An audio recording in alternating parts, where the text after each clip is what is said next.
Visitó Jehová a Sara como había dicho, e hizo Jehová con Sara como había hablado. Estimado oyente, a mí me gusta esto. Dice como había dicho y como había hablado. Yo tengo estas frases subrayadas en mi Biblia. Me llegan mucho estas palabras. Visitó Jehová a Sara como había dicho. Sí, el Señor guardó su palabra. Él es fiel a su promesa. Tal vez Él no responda tan rápido como nosotros quisiéramos. Pero Jehová vino a Sara como lo había dicho y lo hizo como lo había hablado. Y Sara concibió y dio a Abraham un hijo en su vejez en el tiempo que Dios le había dicho. Y llamó a Abraham el nombre de su hijo que le nació, que le dio a luz Sara, Isaac. Como decía Esteban, Isaac significa risa. Ciertamente es el nombre adecuado para su hijo porque la primera vez que Dios dijo, le daré a Sara un hijo, Abraham se rió. Luego, cuando el ángel del Señor vino a Abraham y le dijo, Sara, tu mujer, tendrá un hijo, ella estaba de pie a la puerta de la tienda escuchando, y cuando escuchó esto, se rió. Así que encaja muy bien que el niño fuera llamado Risa cuando nació. Continuando la lectura, nos dice, y circuncidó a Abraham a su hijo Isaac de 8 días, como Dios le había mandado. Y era Abraham de 100 años cuando nació Isaac su hijo. Entonces dijo Sara, Dios me ha hecho reír, y cualquiera que lo oyere se reirá conmigo. Y añadió, ¿quién dijera a Abraham que Sara habría de dar de mamar a hijos? Pues le he dado un hijo en su vejez. Y creció el niño, y fue destetado, e hizo a Abraham gran banquete el día que fue destetado Isaac. ¿Se da cuenta? Este niño fue uno de los más mimados que hubo. Llegó un varón, después de haber esperado tanto tiempo. Y vio Sara que el hijo de Agar, la egipcia, el cual ésta le había dado a luz a Abraham, se burlaba de su hijo Isaac. Continúa así nuestra lectura. A estas alturas, Ismael era un adolescente, de unos 13 o 14 años, y él se burlaba. Él miraba con desprecio a este medio hermano suyo, que era Isaac, y Sara vio su actitud, su desprecio. Por tanto, dijo a Abraham, echa a esta sierva y a su hijo, porque el hijo de esta sierva no ha de heredar con Isaac mi hijo. Este dicho pareció grave en gran manera a Abraham a causa de su hijo. Sí, Abraham se quebrantó. Él amaba a Ismael, y esta situación realmente lo hirió en lo profundo. Entonces dijo Dios a Abraham, no te parezca grave a causa del muchacho y de tu sierva. En todo lo que te dijere Sara, oye su voz, porque en Isaac te será llamada descendencia. Así que Dios le está diciendo a Abraham, escucha, a tu esposa expulsa a la sierva. Y también del hijo de la sierva haré una nación, le dijo Dios, porque es tu descendiente. Entonces Abraham se levantó muy de mañana y tomó pan y un odre de agua y lo dio a Agar poniéndolo sobre su hombro y le entregó el muchacho y la despidió. Y ella salió y anduvo errante por el desierto de Beerseba. Ahora, no era mucho lo que le daban, ¿verdad? Un odre de agua y un poco de pan, y así la enviaron al desierto. Y dice, y ella salió y anduvo errante por el desierto de Beerseba. Evidentemente, ella estaba intentando volver a Egipto, pero perdió el rumbo de su camino. Pronto se quedó sin agua. Y debido a la falta de agua, su hijo estaba débil. Agar lo puso debajo de un arbusto. Y nos dice la Biblia, y se fue y se sentó enfrente a distancia de un tiro de arco, porque decía, no veré cuando el muchacho muera. Y cuando ella se sentó enfrente, el muchacho alzó su voz y lloró. Y oyó Dios la voz del muchacho. Así que, evidentemente, Ismael también estaba orando a Dios mientras ella estaba allí debajo del arbusto. Y el ángel de Dios llamó a Agar desde el cielo y le dijo: ¿Qué tienes, Agar? No temas, porque Dios ha oído la voz del muchacho en donde está. Levántate, alza al muchacho y sosténlo con tu mano, porque yo haré de él una gran nación. Entonces Dios le abrió los ojos y vio una fuente de agua, y fue y llenó el odre de agua y dio de beber al muchacho. Y Dios estaba con el muchacho, y creció, y habitó en el desierto, y fue tirador de arco. Y habitó en el desierto de Parán, y su madre le tomó mujer de la tierra de Egipto. Y así Ismael se convirtió en el padre de los árabes. Y es por esto que actualmente los árabes y los israelitas están unidos a través de Abraham. Y hasta el día de hoy existe un desacuerdo entre ambos. Continuamos leyendo, estimado oyente, y nos dice: aconteció en aquel mismo tiempo que habló Abimelech y Ficol, príncipe de su ejército, a Abraham, diciendo: Dios está contigo en todo cuanto haces.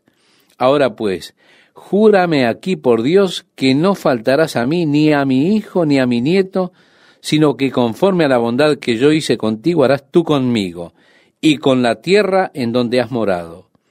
Y respondió Abraham: yo juraré. Sí, Abimelech reconoció que la mano de Dios, su bendición y su prosperidad estaban sobre Abraham. Y comenzó a tener un poco de temor.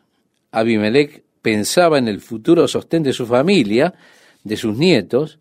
Él tal vez pensaba: este hombre es bendecido por Dios continuamente y se engrandece cada vez más.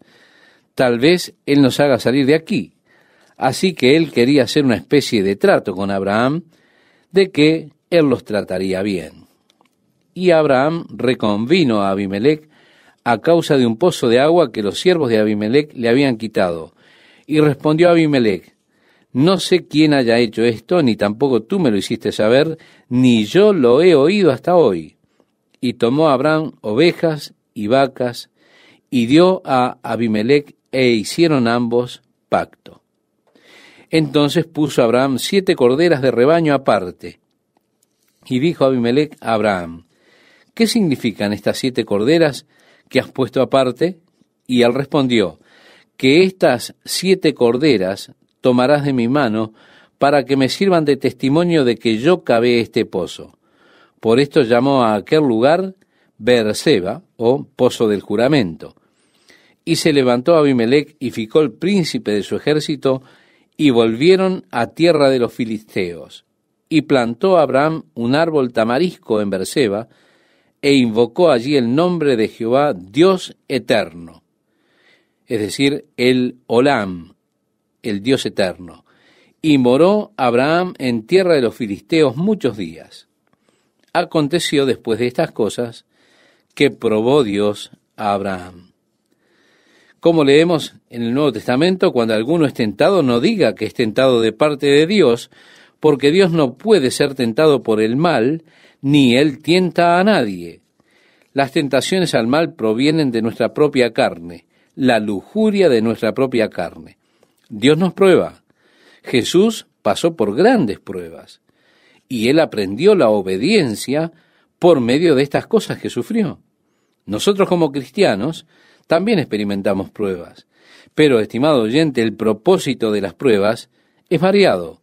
No suceden con un solo propósito, ni son simplemente para hacernos fallar.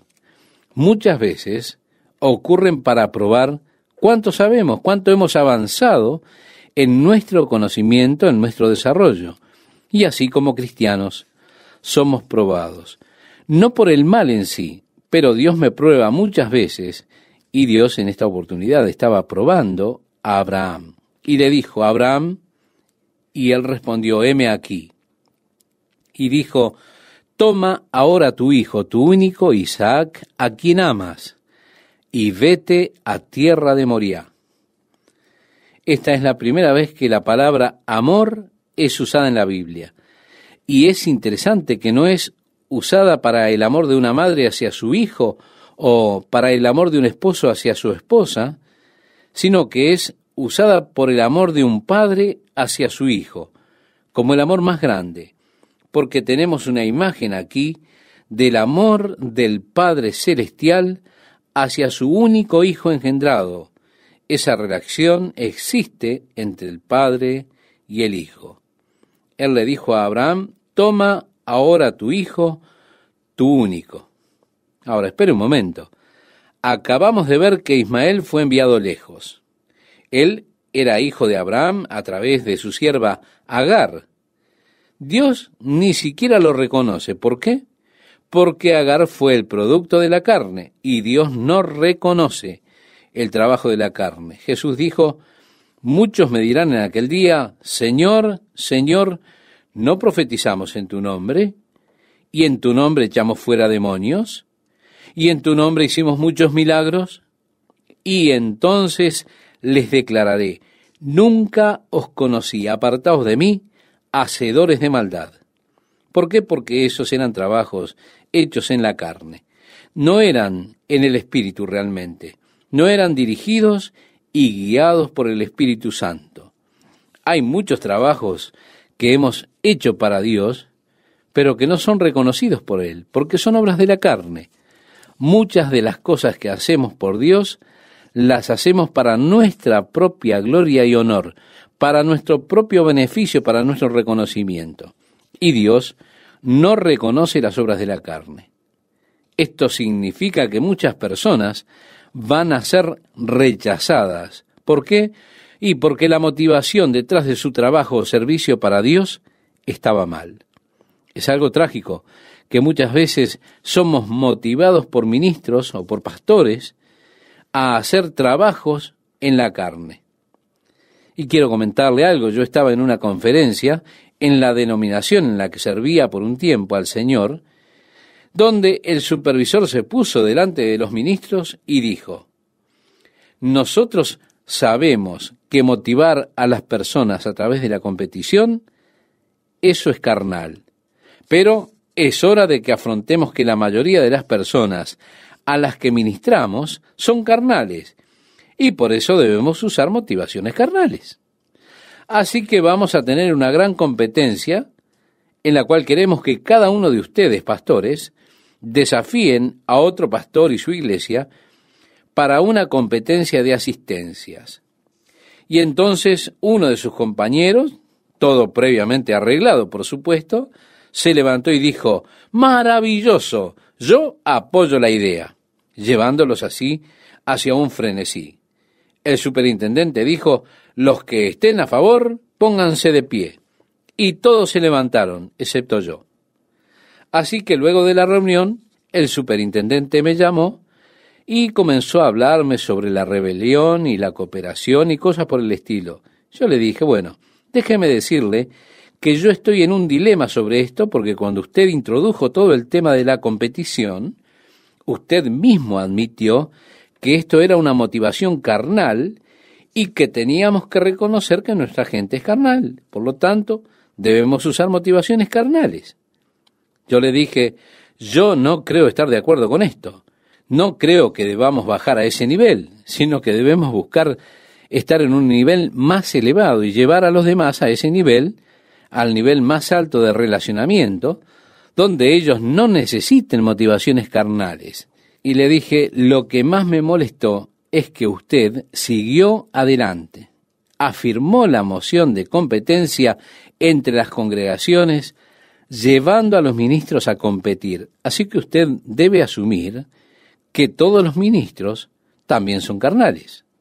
También le dije: yo admito que soy más carnal de lo que quisiera ser, pero Dios sabe que no quiero la carnalidad. Quiero ser espiritual y andar en el Espíritu. Y así nos fuimos. Y yo estaba orando sobre este asunto diciendo: Dios, no quiero ser rebelde. Tú sabes que estoy buscando un caminar espiritual, una vida espiritual. Solo quiero caminar contigo, Señor. El Señor habló a mi corazón de una manera muy especial y me dio esta palabra: y el Señor añadía cada día a la iglesia los que habían de ser salvos. Yo dije: gracias, Señor, esto es todo lo que necesito. Bien, al final de este periodo de competencia, nosotros recibimos un interesante telegrama. Decía así: felicitaciones, su iglesia ha ganado el primer puesto en la división de clase A. Se hará una reunión colectiva de los 2 distritos donde se les entregará un trofeo. Y tendrá 20 minutos en el programa para explicar todo lo que usted hizo para motivar a las personas.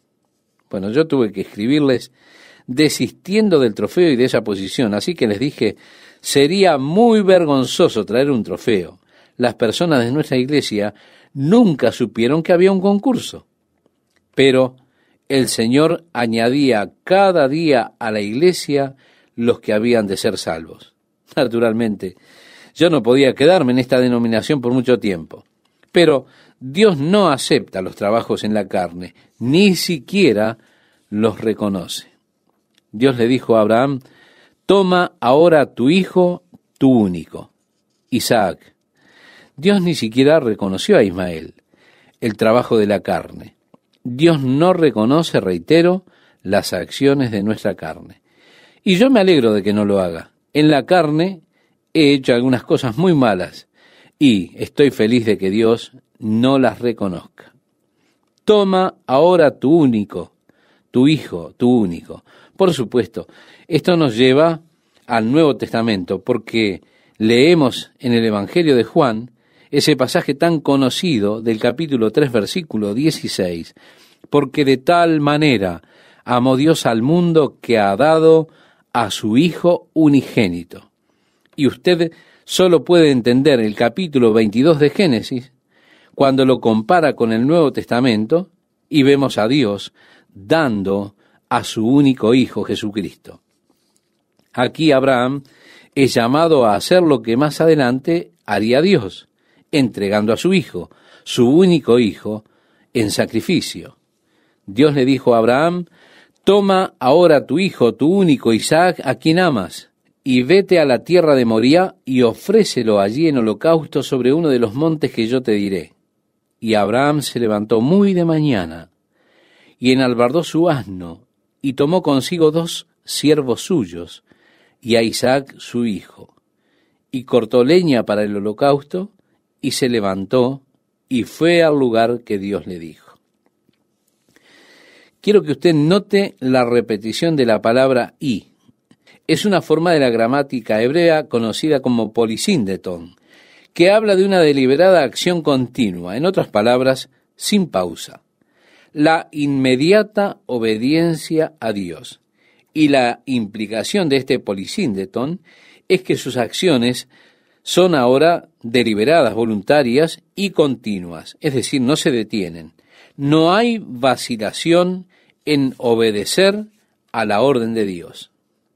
Y así continúa el relato al tercer día, que es significativo, ¿verdad? Tercer día. Alzó Abraham sus ojos y vio el lugar de lejos. En la mente de Abraham, durante esos 3 días, Isaac estaba muerto.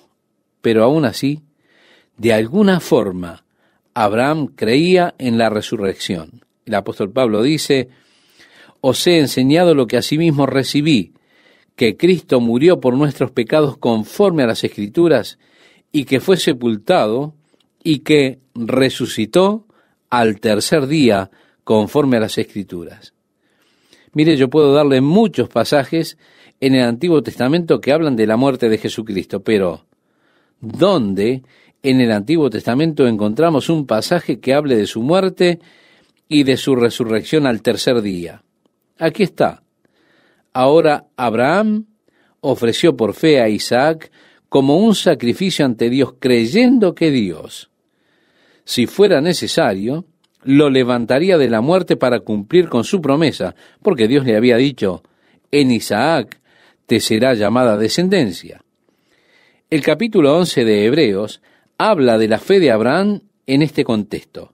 Mire usted, Abraham tenía una promesa de Dios. La promesa de Dios era esta: a través de Isaac te será llamada descendencia. Ahora, Isaac a esta altura no tenía hijos, aún no se había casado. Pero Abraham sabía que la palabra de Dios habría de ser cumplida. Él confiaba plenamente en la palabra de Dios. Si Dios lo había dicho, Dios lo iba a hacer. Y teniendo esa confianza en que Dios guardaría su palabra, cuando Dios lo llama para que entregue a su hijo como sacrificio, él sabía que de alguna forma Isaac volvería de la muerte si fuera necesario para que se cumpliera la palabra de Dios que decía: en Isaac te será llamada descendencia. Y debido a esta promesa es que él obedeció al llamado de Dios de entregar a Isaac, su único hijo, como sacrificio en el monte que Dios le mostraría. Así que ellos hicieron juntos el altar, trajeron la madera y a los sirvientes, viajaron durante 3 días hasta llegar al lugar que Dios le mostró. Y ahora nuevamente en el versículo 5, el uso de esta forma gramática del hebreo, el polisíndeton, la repetición de y. Entonces dijo Abraham a sus siervos: esperad aquí con el asno, y yo y el muchacho iremos hasta allí y adoraremos, y volveremos a vosotros. Yo quiero que noten que dice: iremos hasta allí y adoraremos y volveremos. Abraham está declarando que Isaac habría de volver con él. Yo y el muchacho iremos hasta allí y adoraremos y volveremos. Confianza en la promesa de Dios de que a través de Isaac sería llamada su descendencia. Yo quiero que usted note, estimado oyente, el versículo 6. Y tomó Abraham la leña del holocausto y la puso sobre Isaac su hijo. Una imagen de Cristo que llevó su propia cruz. Ellos cargaron la cruz sobre él y él la llevó. Del mismo modo él puso la leña sobre Isaac y éste cargó con ella. Y en ese punto es que y él tomó en su mano el fuego y el cuchillo, y fueron ambos juntos. Entonces habló Isaac a Abraham su padre y dijo: Padre mío. Y él respondió: heme aquí, mi hijo. Y él dijo: he aquí el fuego y la leña, mas ¿dónde está el cordero para el holocausto? Y respondió Abraham: Dios se proveerá de cordero para el holocausto, hijo mío. E iban juntos. ¡Qué hermosa profecía! Dios no proveerá para sí un cordero, sino que se proveerá a él mismo como cordero, puesto que Dios estaba en Cristo reconciliando al mundo consigo mismo. Y aquí Abraham está profetizando el hecho de que Dios ha de proveerse a sí mismo como cordero para la ofrenda quemada. La profecía de Jesucristo, la palabra hecha carne, el cual fue ofrecido como sacrificio por el pecado del hombre. Así que nos encontramos aquí con Abraham y su hijo Isaac, que viajaron juntos. No deje que el término muchacho le confunda. Este término muchacho se utiliza para definir al hombre que es soltero. Isaac en este momento probablemente tuviese 25 o 26 años de edad. Él pudo en ese tiempo, dada su edad, su madurez física, y dado que la edad de su padre era alrededor de 130 años, pudo haberse impuesto sobre Abraham. Pero Isaac fue obediente al llamado de Dios en el corazón de su padre, sometiéndose cual Jesús, que pudo haber escapado de la cruz. Recuerda cuando Pedro sacó la espada y comenzó a luchar en contra de los soldados romanos y los siervos que vinieron para prender a Jesús. Jesús le dijo a Pedro: guarda tu espada, Pedro. ¿No te das cuenta que en este momento pudiera llamar 10.000 ángeles para que me liberen? Pero Jesús fue obediente hasta la muerte y muerte de cruz, sometiéndose a la voluntad del Padre, porque él oró: Padre, no sea hecha mi voluntad, sino la tuya. Por tanto, se sometió a la voluntad del Padre, como lo hizo Isaac con su padre Abraham. Es una figura interesante en todo este aspecto, ¿verdad? Seguimos leyendo. Y cuando llegaron al lugar que Dios le había dicho, edificó allí Abraham un altar y compuso la leña y ató a Isaac su hijo, y lo puso en el altar sobre la leña. Y extendió Abraham su mano y tomó el cuchillo para degollar a su hijo. Entonces el ángel de Jehová le dio voces desde el cielo y dijo: Abraham, Abraham. Y él respondió: heme aquí. Y dijo: no extiendas tu mano sobre el muchacho, ni le hagas nada, porque ya conozco que temes a Dios, por cuanto no me rehusaste tu hijo, tu único. Entonces alzó Abraham sus ojos y miró, y he aquí a sus espaldas un carnero trabado en un zarzal por sus cuernos. Y fue Abraham, y tomó el carnero, y lo ofreció en holocausto en lugar de su hijo. Y llamó a Abraham el nombre de aquel lugar: Jehová proveerá, literalmente, Jehová Jireh. Esto ha venido a ser interpretado como Jehová provee, pero con Dios hay una muy pequeña diferencia entre visión y provisión. Dios ve. Jesús dijo una y otra vez: yo conozco tus obras. Dios ve sus necesidades, Dios ve su corazón, los problemas que usted está enfrentando. Él ve las pruebas que está atravesando. Y porque Él ve, Él provee. Él es Jehová Jireh. Por tanto, se dice hoy: en el monte de Jehová será provisto. Así que comenzaron a decir: en el monte del Señor podrá ser visto. El monte Moriah, en Segunda de Crónicas, en el capítulo 2, usted puede leer: y Salomón comenzó a construir el templo en el monte Moriah. Así que el lugar en que los sacrificios eran ofrecidos a través de la historia de la nación es el mismo lugar donde Abraham ofreció sacrificio, la misma montaña en que estaba ofreciendo el sacrificio de su hijo. Pero la profecía era que Dios se proveería a sí mismo. Luego, en el monte del Señor sería visto. Así que es significativo que cuando Jesús fue crucificado, le llevaron fuera de la ciudad a un lugar llamado la Calavera o el Gólgota, el lugar de la calavera. Y hoy, si usted va a Jerusalén y se para allí justo en la tumba del jardín, justo por encima de la estación árabe de autobuses, y usted mira hacia la izquierda en la ladera de la montaña, usted podrá ver distintivamente la impresionante figura de la calavera en la montaña. Pero, parándose allí, si usted mira hacia la derecha, en dirección al muro de la ciudad cerca de la puerta de Herodes, verá que el muro ha sido construido sobre la montaña, sobre el cimiento, y que este valle en el cual se encuentra esta terminal de autobuses, y que la montaña que usted ve a la derecha de los muros, donde están construidos los muros, fueron en algún tiempo la continuación de la misma montaña, y que la cima de la montaña está a su izquierda donde está la calavera. Ahora, yendo hacia el otro lado y siguiendo la topología, usted ve que esta montaña se inclina sobre el monte del templo, el lugar de sacrificios, o el monte Moriah. Así que realmente el lugar de la crucifixión, donde crucificaron a Jesucristo, el Gólgota, era la cima del monte Moriah. Hay muchas montañas alrededor de Jerusalén: el monte de Sión, el monte de los Olivos, el monte Escopás, pero el más importante es el monte Moriah. Este monte sobresale en el área donde la calavera está, el lugar donde Cristo fue crucificado. Abraham, sin dudas, llevó a Isaac hacia la cumbre de la montaña. ¿Por qué? Porque generalmente cuando construían los altares lo hacían justo en la cumbre del monte.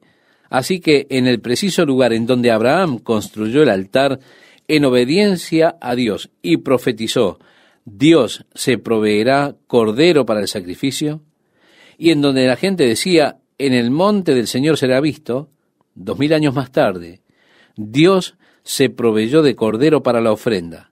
Fue visto, porque Dios estaba en Cristo reconciliando al mundo con Él. En el mismo lugar en donde Abraham construyó el altar, la cruz de Cristo se erigió al dar Dios a su unigénito Hijo. ¿Por qué? Porque Él amó tanto al mundo. Así, estimado oyente, tenemos esa hermosa figura en el Antiguo Testamento. Al Abraham estar representando un drama que se convertiría luego en la historia, en realidad, en ese momento en el cual Dios dio a su único Hijo para que todo aquel que en Él crea no se pierda, sino que tenga vida eterna. Y llamó el ángel de Jehová a Abraham por segunda vez desde el cielo, y dijo: por mí mismo, Aquí el ángel de Jehová es claramente Jesucristo, pues que dice, por mí mismo he jurado, dice Jehová, que por cuanto has hecho esto y no me has rehusado tu hijo, tu único hijo, de cierto te bendeciré.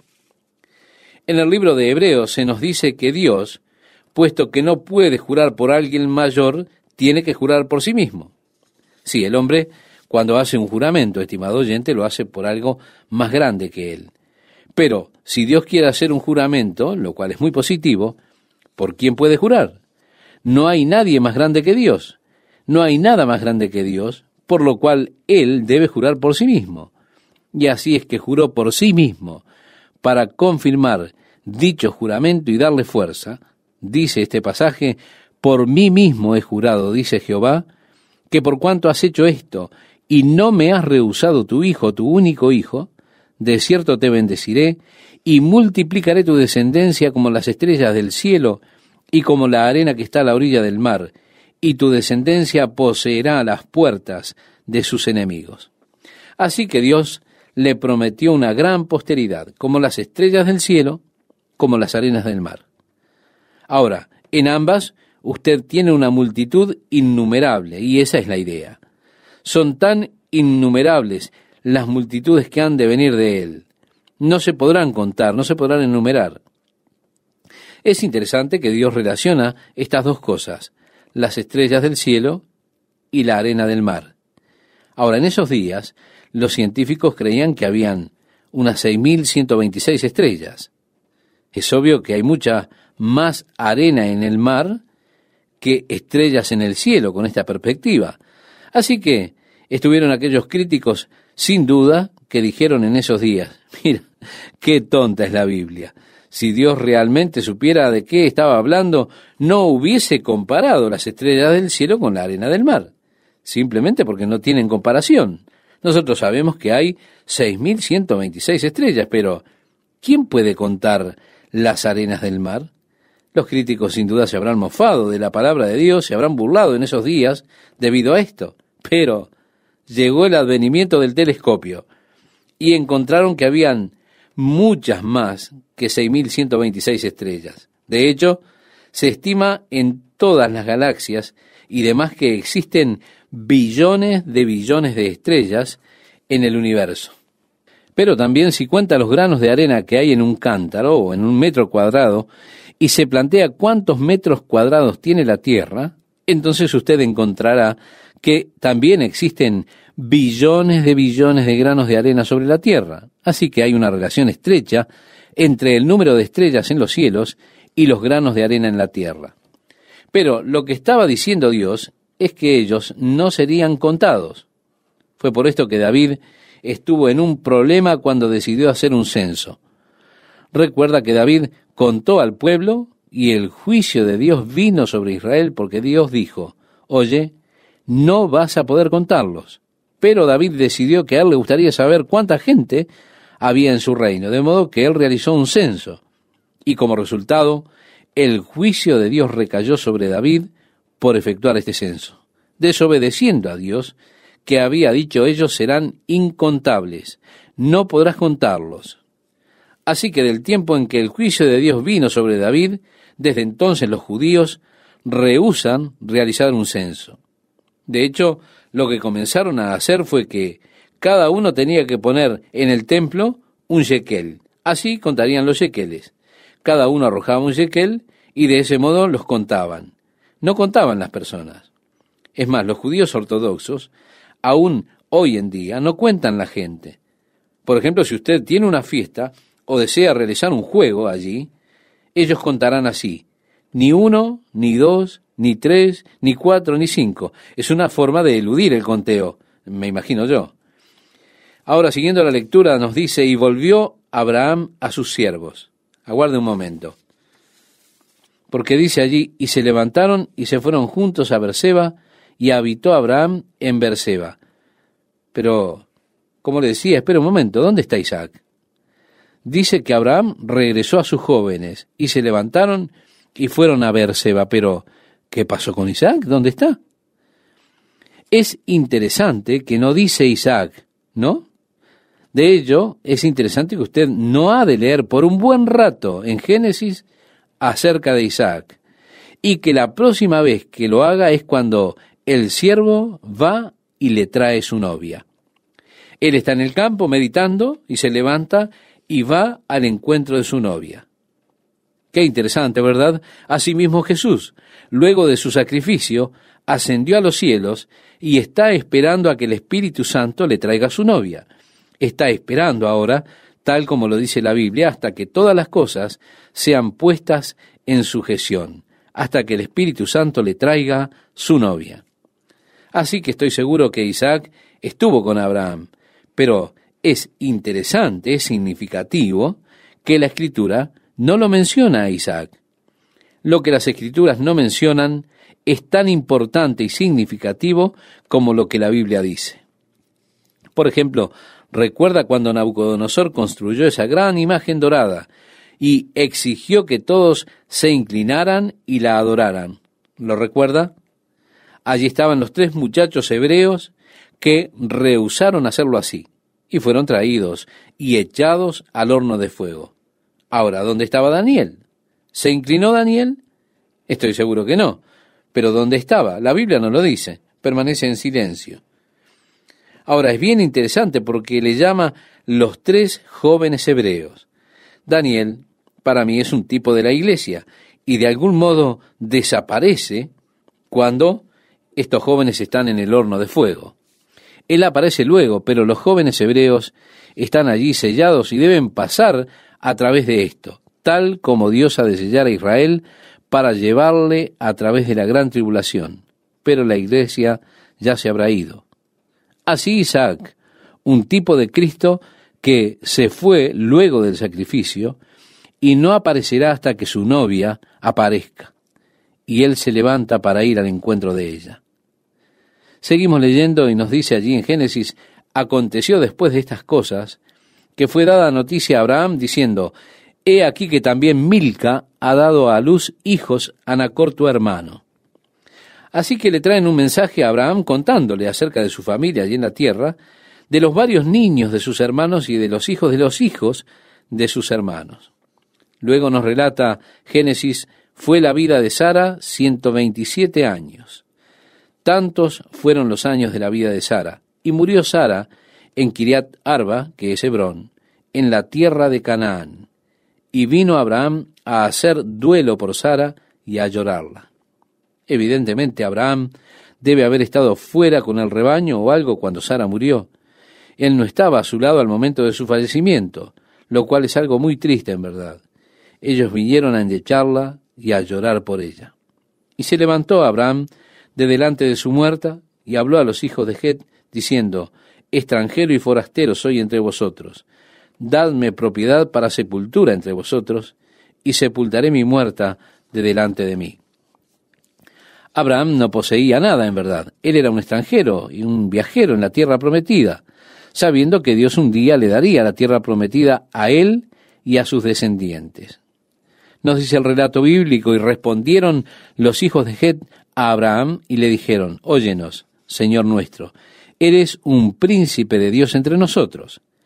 En lo mejor de nuestros sepulcros, sepulta a tu muerta. Ninguno de nosotros te negará su sepulcro ni te impedirá que entierres tu muerta. Así que Abraham les llamó y dijo, miren, necesito un lugar para enterrar a mi muerto. Y ellos dijeron, elige tú. Ninguno de nosotros retendrá nada de ti, tú puedes usar todo lo nuestro. Y Abraham se levantó y se inclinó al pueblo de aquella tierra, a los hijos de Het, y habló con ellos diciendo, si tenéis voluntad de que yo sepulte mi muerta de delante de mí, oídme, e interceded por mí con Efrón, hijo de Zoar, para que me dé la cueva de Macpela, que tiene al extremo de su heredad, que por su justo precio me la dé, para posesión de sepultura en medio de vosotros. Y ahora, preguntando por un área en particular, les pidió que rogasen a este hombre para que le vendiese esa área a Abraham. Este Efrón estaba entre los hijos de Het, y respondió Efrón Eteo a Abraham, en presencia de los hijos de Het, de todos los que entraban por la puerta de su ciudad, diciendo, no, Señor mío, óyeme, te doy la heredad y te doy también la cueva que está en ella, en presencia de los hijos de mi pueblo te la doy, sepulta a tu muerto. Así que realizó una oferta muy generosa, lo cual es típico en esa cultura. En otras palabras, lo educado en esos momentos sería decir, oh, te la regalo. Pero no hubiera sido muy educado para Abraham tomarla así. En otras palabras, era una de esas cosas que ellos tenían que negociar y hacer trueque uno con el otro. En presencia de toda esta gente te la daré. Pero sucedería si Abraham la tomara, que el hombre se enojaría y demás. Entonces Abraham se inclinó delante del pueblo de la tierra y respondió a Efrón en presencia del pueblo de la tierra diciendo, antes, si te place, te ruego que me oigas. Yo daré el precio de la heredad, tómalo de mí, y sepultaré en ella mi muerta. Respondió Efrón a Abraham diciéndole, Señor mío, escúchame, la tierra vale 400 siclos de plata. ¿Qué es esto entre tú y yo? Entierra pues tu muerta. Ahora, 400 shekel de plata es un gran sobreprecio. Ellos siempre comienzan con un precio alto. Luego entraban en ese canje donde el vendedor viene con un gran precio, luego usted oferta el 40% de lo que él ofertó, del precio que él puso, esperando comprarlo por un 50-60% menos. Pero esto es como un juego. Nunca le dirán el precio de venta en el primer precio. El primer precio siempre es ficticio. Es más, si usted va allí hoy, sucede lo mismo. Si usted no regatea con ellos se desilusionan porque es como si fuese un juego. Ellos aman el regateo, es parte de su cultura y usted tiene que decir, no la quiero, a ese precio no. Entonces usted se da vuelta. De repente escucha, espere un minuto, vuelva. ¿Cuánto me daría por esto? Y, mire, solo le doy 50 centavos. Eso no vale mucho. ¿50 centavos? Lárguese de aquí. Es terrible, saque de aquí, por favor. Así que usted comienza a irse. De repente siente, oiga, vuelva acá. Si se lo vendo por 50 centavos, el negocio iría a la quiebra. No llego a tan bajo precio. Mi bisabuelo puso este negocio y se lo dio a mi abuelo, y él a mi padre, y mi padre a mí. Ahora vamos a perder este negocio si lo vendo en 50 centavos. Pongamos 65. Es como un juego, ¿se da cuenta? Ellos aman regatear así. De este modo Abraham realizó esto de la manera típica. No la tomaré de ustedes, sino que quiero pagarla. Bueno, ¿quieres pagarla? Vale 400 shekel de plata. Pero, ¿qué es eso entre nosotros? Y de repente, sorpresa, Abraham se retira y en lugar de regatear, porque por supuesto es un lugar para enterrar a un muerto, él no entra en ese juego. Él toma ese precio de 400 shekel de plata y lo compra a ese abultado precio. Todos desilusionados. Abraham no entró en el juego del regateo. Debido a la muerte y toda la carga emocional, en lugar de regatear, él paga el valor de la tierra para tener un lugar donde enterrar a Sara. Por tanto, entierra a Sara allí en la cueva de Macpela, que está a la vista de Mamre, donde él habitaba cerca de Hebrón. Ahora, hay una dificultad con esto. De acuerdo al capítulo 7 de Hechos en el Nuevo Testamento, cuando Esteban está narrando la historia, él habla de José y Jacob, que fueron enterrados en Siquem, que Abraham compró de Hamor. Así que pudo suceder que Esteban no conocía los hechos, o cometió un error en los mismos, o que un copista se equivocó en los hechos, o lo que es probablemente lo correcto, es que no quedó registrado, pero Abraham compró un campo en Siquem en algún momento, más tarde o más temprano. Lo compró también para un lugar de sepultura.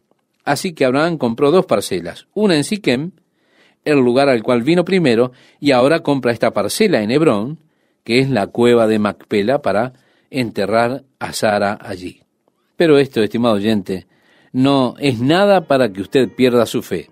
Hay explicaciones que son muy sencillas y son muy fáciles de entender. Era Abraham ya viejo y bien avanzado en años, y Jehová había bendecido a Abraham en todo.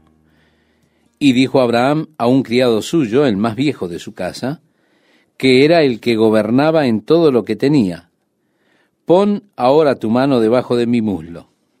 Abraham está buscando sacar una promesa de su sirviente, y él quiere que sea una promesa muy fuerte. El sirviente principal de Abraham se llamaba Eliezer. Algo que no sabemos es si Eliezer estaba vivo en este momento, porque él había sido sirviente de Abraham por mucho tiempo. Es posible que para este momento de la historia Eliezer ya hubiera muerto. Pero si de hecho el sirviente era Eliezer, esto hace a la historia mucho más interesante aún, porque el nombre Eliezer significa Dios es mi ayuda.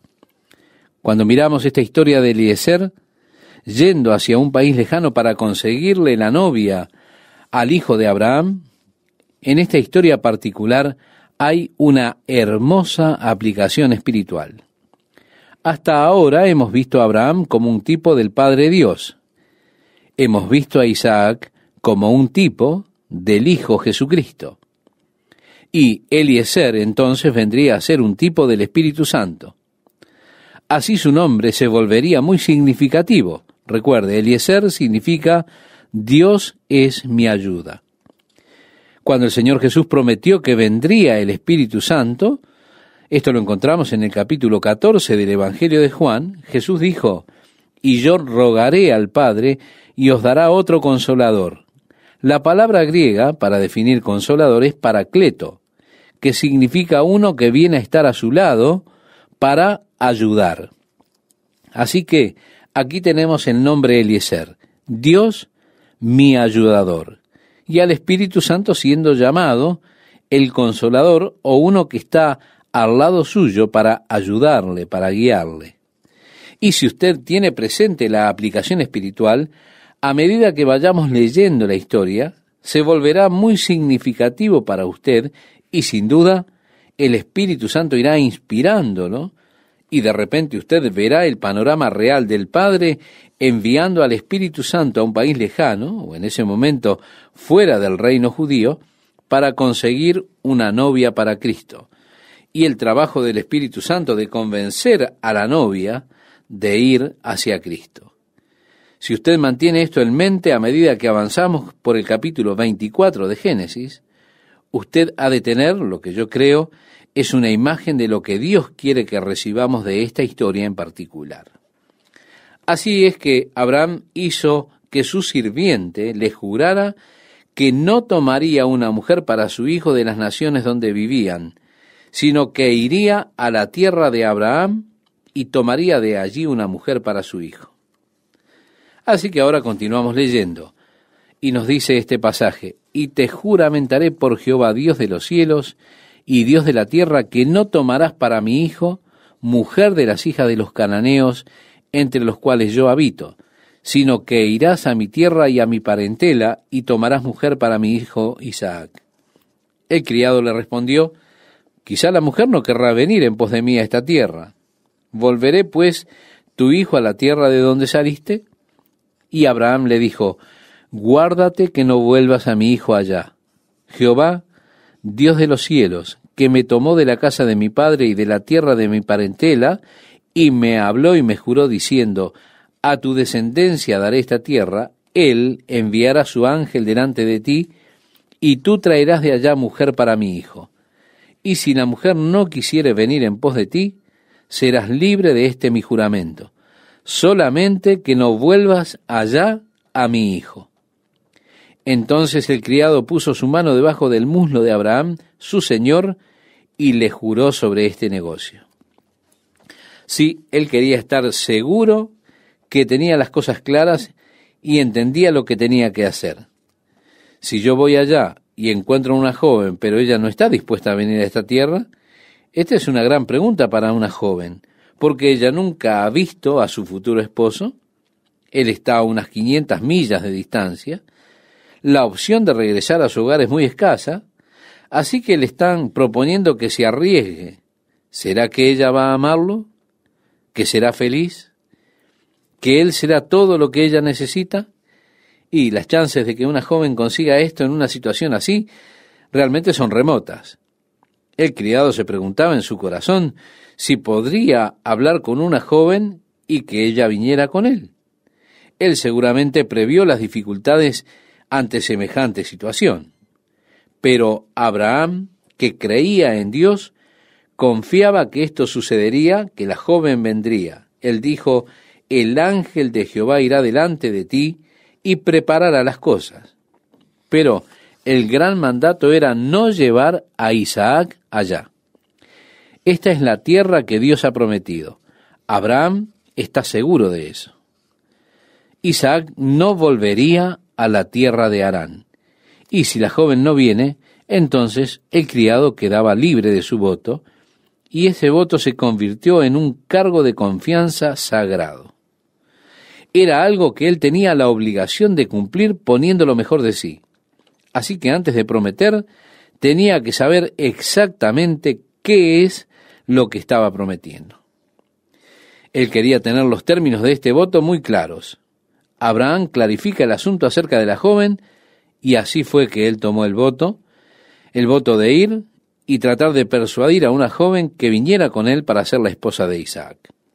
Siguiendo la lectura, nos dice, y el criado tomó 10 camellos de los camellos de su señor y se fue, tomando toda clase de regalos escogidos de su señor, y puesto en camino, llegó a Mesopotamia, a la ciudad de Nacor, e hizo arrodillar los camellos fuera de la ciudad junto a un pozo de agua a la hora de la tarde, la hora en que salen las doncellas por agua. Y dijo, oh Jehová, Dios de mi señor Abraham, dame, te ruego, el tener hoy buen encuentro, y haz misericordia con mi señor Abraham. He aquí yo estoy junto a la fuente de agua, y las hijas de los varones de esta ciudad salen por agua. Sea, pues, que la doncella a la que yo dijere, baja tu cántaro, te ruego, para que yo beba, y ella respondiere, bebe, y también daré de beber a tus camellos, que sea esta la que tú has destinado para tu siervo Isaac, y en esto conoceré que has hecho misericordia con mi señor. Así que el criado de Abraham está haciendo una especie de trato con Dios, por decirlo de alguna forma. Señor, yo no sé dónde está ella. Tú ya tienes una joven escogida en algún lugar. Ya que yo no sé cuál es la que tú escogiste, vamos a hacer un trato.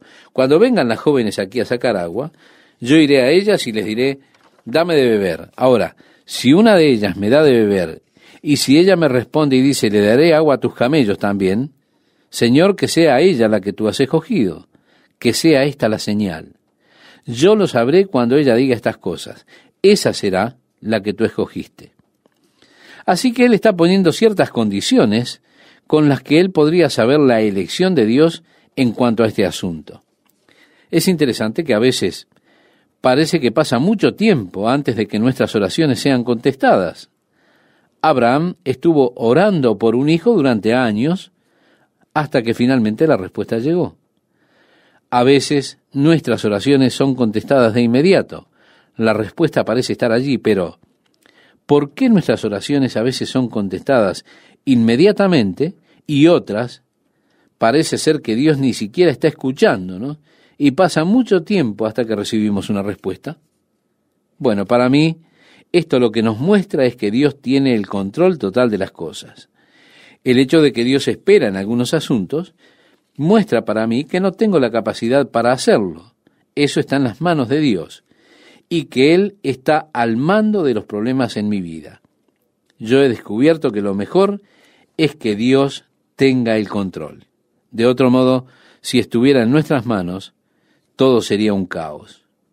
Creo que cada cosa correcta que usted ha pedido en oración, Dios ya tenía la intención de dárselo antes de que usted orara. Y creo que su oración lo que hace es abrir la oportunidad para que Dios se lo dé. Dios, siendo un Padre sabio y amoroso, Él sabía desde hace años lo que usted iba a necesitar el día de ayer. Así que todo este tiempo Él tuvo la intención de contestar esas oraciones que le contestó precisamente en el día de ayer. Yo creo que nuestro Padre sabe lo que vamos a necesitar antes de que se lo pidamos. No creo que la oración cambie la voluntad de Dios. Ese no es mi concepto de Dios en absoluto. Que yo pueda argumentar con Él, que pueda darle razones y lógicas y cambiar la mente de Dios con mis poderes persuasivos y oraciones. No, yo no creo eso. Creo que cada cosa correcta que le he pedido, Él ya tenía la intención de dármela. El apóstol Juan dice, y esta es la confianza que tenemos en Él, que si pedimos alguna cosa conforme a su voluntad, Él nos oye. Y si sabemos que Él nos oye en cualquiera cosa que pidamos, sabemos que tenemos las peticiones que le hayamos hecho. Usted me dirá, pero hay promesas hermosas. Por ejemplo, y todo lo que pidiereis al Padre en mi nombre lo haré, para que el Padre sea glorificado en el Hijo. Otra promesa, hasta ahora nada habéis pedido en mi nombre, pedid y recibiréis para que vuestro gozo sea cumplido. Y todo lo que pidiereis en oración, creyendo, lo recibiréis, y versículos como estos. Pero yo quiero preguntarle, ¿con quién estaba hablando Jesús cuando dijo estas cosas? ¿Estaba hablando con las multitudes? Yo le invito a que vayamos hacia esos pasajes para ver, y las multitudes no estaban cerca cuando Jesús dijo esto. Él estaba hablando en ese momento con un pequeño grupo, un grupo muy unido a él, que eran llamados sus discípulos. Pero, ¿qué se requiere para ser su discípulo? Él dijo, si alguno quiere venir en pos de mí, niéguese a sí mismo y tome su cruz y sígame. Así que recuerde esto por sobre todo. Él está hablando solo a aquellas personas que ya se han negado a sí mismas y han tomado su cruz y lo siguen a Él. Ellos ya han venido a la cruz en sus propias vidas. Ellos no están buscando su propia gloria, su propio bienestar, su propio beneficio. Ellos solo buscan glorificar a Jesucristo. Han hecho un compromiso total con Él. Así que cuando usted tiene este compromiso con Dios y lee, y todo lo que pidiereis, quiere decir que lo único que usted va a pedir y desear son aquellas cosas que agradan a Dios, son las cosas que Dios quiere hacer. Así que usted no puede simplemente tomar estas frases, todo lo que pidiereis, pedid y recibiréis, y hacer las promesas generales para la multitud. Estas son promesas para un grupo especial. Lo mismo sucede con el criado de Abraham. Él oró e hizo este arreglo con Dios. Y en el verso 15 leemos, y aconteció que antes que él acabase de hablar, he aquí Rebeca, que había nacido a Betuel, hijo de Milca, mujer de Nacor, hermano de Abraham, la cual salía con su cántaro sobre su hombro. Milca era la hermana de Lot. Su padre, si usted recuerda, había muerto ya hace tiempo. Cuando él murió, Abraham tomó a Lot y su hermano tomó a la mujer, a la hermana de Lot. Pero el hermano de Abraham se casó con esa muchacha. Eso significa que él se casó con su sobrina. La sobrina entonces dio a luz a Betuel, que era el padre de Rebeca y el padre de Labán, a quien encontramos ahora en esta historia a medida que sigamos la línea de la familia. Recuerda, Jacob escapa de su hermano Esaú. Él se dirige hacia su tío Labán. Este es el lazo familiar. Así que mientras él estaba aún orando, vino Rebeca con un cántaro sobre su hombro. Y la doncella era de aspecto muy hermoso, virgen, a la que varón no había conocido, la cual descendió a la fuente y llenó su cántaro y se volvía. Entonces el criado corrió hacia ella y dijo, te ruego que me des de beber un poco de agua de tu cántaro. Él ya había planteado las cosas y ahora tenía la oportunidad de verificarlo. Estaba esperando la respuesta. Ella respondió, bebe, señor mío. Y se dio prisa a bajar su cántaro sobre su mano y le dio de beber. Y cuando acabó de darle de beber, dijo, también para tus camellos sacaré agua hasta que acaben de beber. Y se dio prisa y bajó su cántaro en la pila y corrió otra vez al pozo para sacar agua, y sacó para todos sus camellos. Y el hombre estaba maravillado de ella, callando, para saber si Jehová había prosperado su viaje o no. Pero, ¿no sabe usted que su corazón estaba palpitando muy rápido en ese momento? Todo estaba sucediendo rápidamente. Y así llegamos a la próxima pregunta. Y cuando los camellos acabaron de beber, le dio el hombre un pendiente de oro, literalmente es un aro para la nariz, que pesaba medio siclo. Medio siclo son aproximadamente 14 gramos. Un siclo son aproximadamente 28 gramos. Y 2 brazaletes que pesaban 10. Y dijo, ¿de quién eres, hija? te ruego que me digas, ¿hay lugar en casa de tu padre donde posemos? Y ella respondió, soy hija de Betuel, hijo de Milca, el cual ella dio a luz a Nachor. Y añadió, también hay en nuestra casa paja y mucho forraje y lugar para posar. El hombre entonces se inclinó y adoró a Jehová. Era increíble. Ella era pariente de Abraham. Estoy seguro de que su corazón estaba lleno de emoción y por eso este criado adoró a Jehová. Y dijo, bendito sea Jehová, Dios de mi amo Abraham, que no apartó de mi mano su misericordia y su verdad. Bendijo a Dios por su misericordia con Abraham, pero luego él dijo algo que yo pienso es muy significativo, estimado oyente. Él dijo, guiándome Jehová en el camino. Bueno, yo creo que este es uno de los versículos más importantes en la Biblia, para aquellos que desean, por supuesto, ser guiados por Dios. Este versículo que dice, guiándome Jehová en el camino. Yo creo que Dios espera que nosotros avancemos en nuestra fe, y a medida que crece nuestra fe, Él nos guía. Muchas veces cometemos el error de quedarnos estancados y decir, Señor, guía mi vida, yo me voy a quedar aquí hasta que tú me guíes. Las oportunidades están, usted nunca debe detenerse. Póngase de pie, comience a caminar y luego Dios lo guiará hacia donde usted debe ir. Muchas personas toman una actitud pasiva en relación a la guía de Dios, diciéndole, Señor, yo estoy dispuesto, aquí estoy, tú puedes guiarme, Señor, a cualquier lugar. Existe la necesidad de caminar. Como dice este versículo, guiándome Jehová en el camino. Ahora, ¿se quedó él en Berseba orando durante meses, Señor, guíame a quien tú has escogido? ¿Cómo podría el Señor guiarlo hacia Rebeca mientras él estuviera en Berseba? Él tuvo que levantarse e ir. Cuando él hizo esto, Dios lo guió. Guiándome Jehová en el camino. Oh, estimado oyente, a mí me gusta mucho esto, porque es la forma con la cual nos guía Dios. Cuando avanzamos en la fe, siguiendo las instrucciones del Señor, es allí que Dios nos guía en los próximos pasos que nosotros debemos dar.